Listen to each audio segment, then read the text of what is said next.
Ladies and gentlemen, dames en heren, het is toch een beetje Nederlands natuurlijk. Ladies and gentlemen, thank you very much for coming tonight and hopefully for the next days as well. For the second caucus, actually, in the history of vanabbe. Annie, I think, will talk a little bit about that history. But I wanted to first of all say thank you to many of the people who are actually in the audience who have been actively participating in this second caucus. The reason I want to say thank you is it's very simple, really. I think when we started 10 years ago with 10 years ago, 2007, with the last caucus, I think we probably felt we knew a lot more than I think we know now. In other words, I think we've gone through a process of unlearning. I think where 10 years ago we were fairly confident that we wanted to say something to the world, now we feel we need to listen. And that's not only the fact that we've got a bit older and a bit more experience, but I think it's also the fact that the world has changed. And that the certainties of what we might call modernity have completely disappeared. They'd probably gone by 2007, we were just a bit too dumb to realise it. But I think now we understand that those certainties are no longer the ones that can drive an institution like this. At the same time, this institution is riddled with the history of colonialism, a history of oppression, a history of racism. So I think it's very hard sometimes to ask people who have been on the, what should we say, on the thin end of that history, to put it mildly, on the thin end of that history of colonialism, to come and work in such an institution. And I have huge respect for the fact that not only Gloria but many other people here today have been willing to take that step and to work with us on this program of Becoming More. Because I think we're in a state in the world generally where the best answer to most questions is I don't know. I think the people who know are a much bigger problem than the people who say they don't know. Because the only way I think that we can come to another place, to a place, if you like, beyond modernity, not postmodern, not any of those, that, what I would say, more or less bullshit of the 80s and 90s and 2000s, yeah? But actually to a place where this nexus of the colonial and the modern is put behind us. We can never separate it, we can never say that there are some good things that are modern and some bad things that are colonial. No, it's one thing.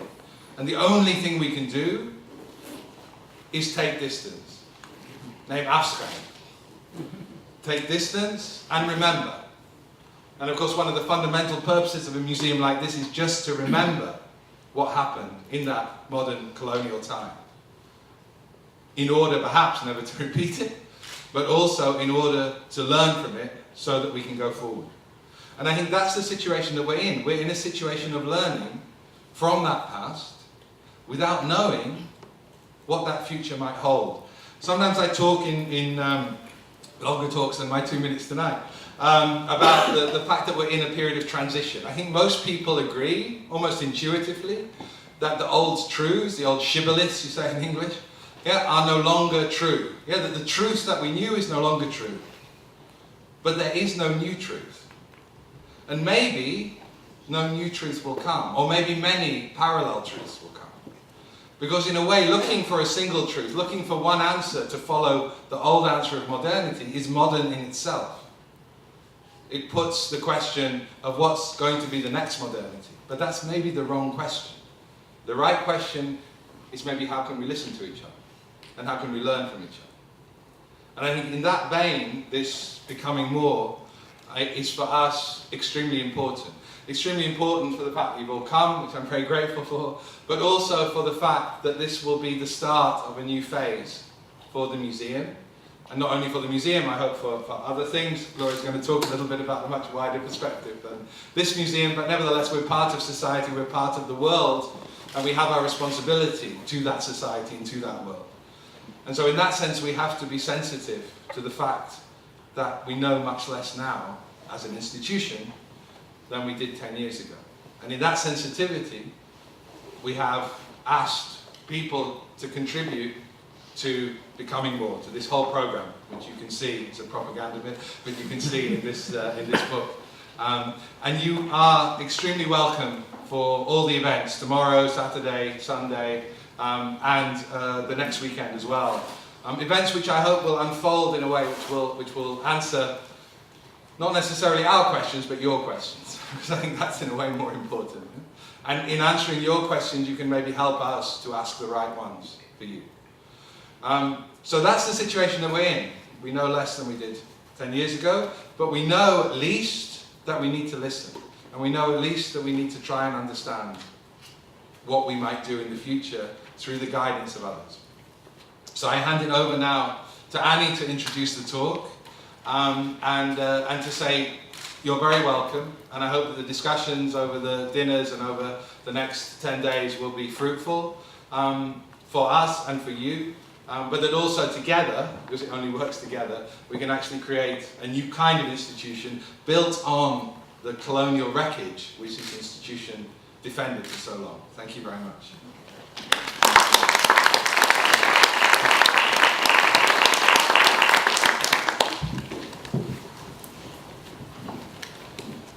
Thank you, Charles, and thank you so much, everybody. It's exciting to see how many people are in the room, old friends and new, and I guess that's what this is about, really, for me and for all of us. As Charles said, it is a moment to listen, it's a moment to think together, but maybe not just listen, maybe argue, discuss, hear, understand, spend time that we often don't do as a museum or as a cultural institution, actually not thinking about what we want to broadcast, not thinking about what we want to show, but rather privileging the time together, privileging the time where we might figure stuff out, figure out what kind of community we want to be, figure out how we might actually become more. So I'm so thrilled and honoured that not only Gloria and Nancy have agreed to open this wonderful event for us tonight, but thrilled by so many of the people who have agreed to kind of contribute and engage with us on this 10-day kind of odyssey, which should just be that space to communicate, that space to argue, that space to hear, that space to project, that space to sort of fantasize. And for us, the history of this, in fact, my first professional engagement with Charles was many years ago, in 2005, in fact, with a project called the Caucus. And the caucus is an interesting and important word. It was this idea of suggesting that we, as not only citizens, but as artists, as thinkers, were political subjects. We had the agency, we have the possibility to discuss, to change. We have the responsibility to project into the future together. And if anything of the 20 years of my curatorial life has shown, is that artists and creative thinkers and speakers and those who dare to imagine something different are the people who, we're honoured to be with. So this is what the caucus is about. It's about that moment of making that space together. And let's see what comes out. Let's not project, let's not predict, but let's just be together and to talk and to hear and to listen with each other.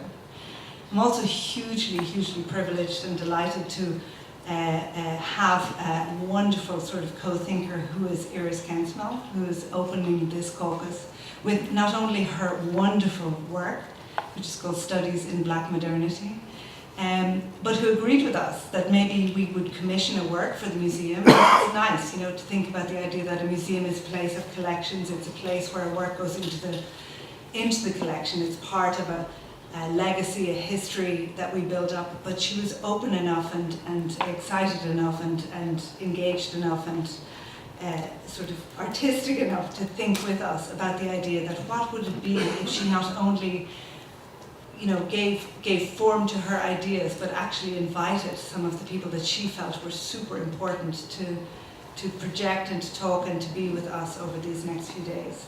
So I hope you've already enjoyed her wonderful work, which is on the wall as you walk from the restaurant into the museum itself, and it's an extraordinary work, and we're so proud and happy that we have it in the museum now as a permanent piece of our collection.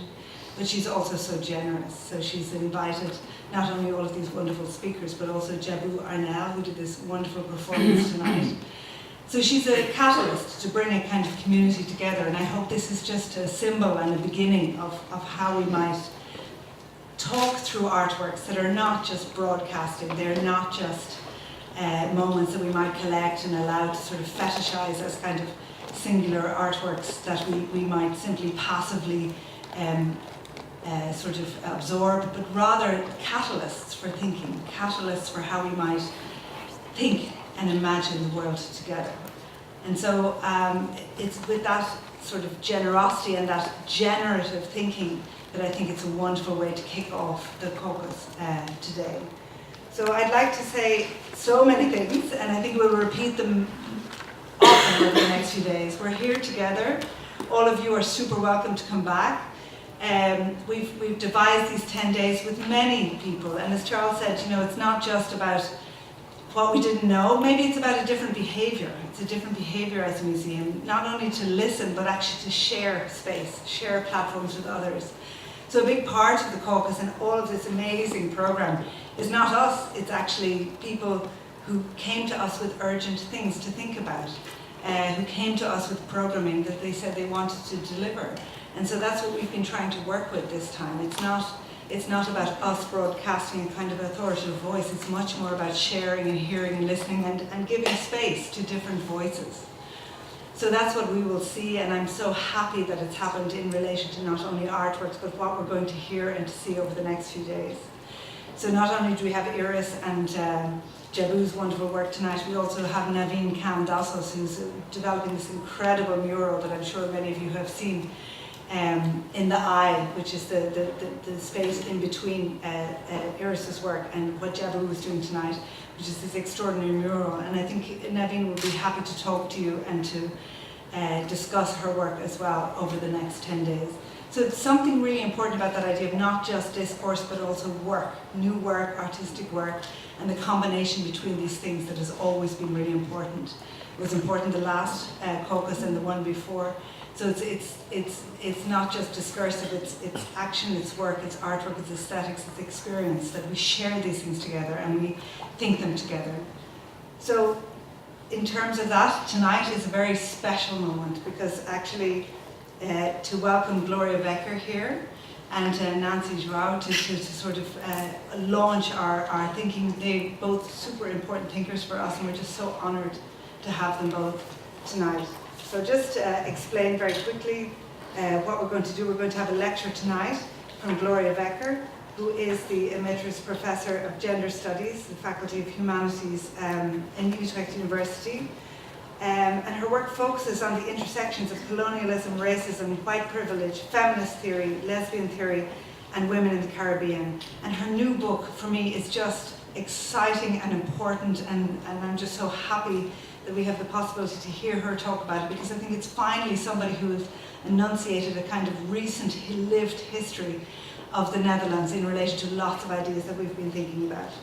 And her interlocutor, or her respondent, will be Nancy Joao, who is a researcher and publicist and curator currently doing her PhD in Utrecht University. And her research focuses on Dutch post-colonial theory and its afterlife, gender and ethnicity, Papua heritage and identity, and cross-cultural art projects. So in the spirit of cross-cultural art projects, I'd love to hand over the floor to the wonderful Gloria Becker. Thank you.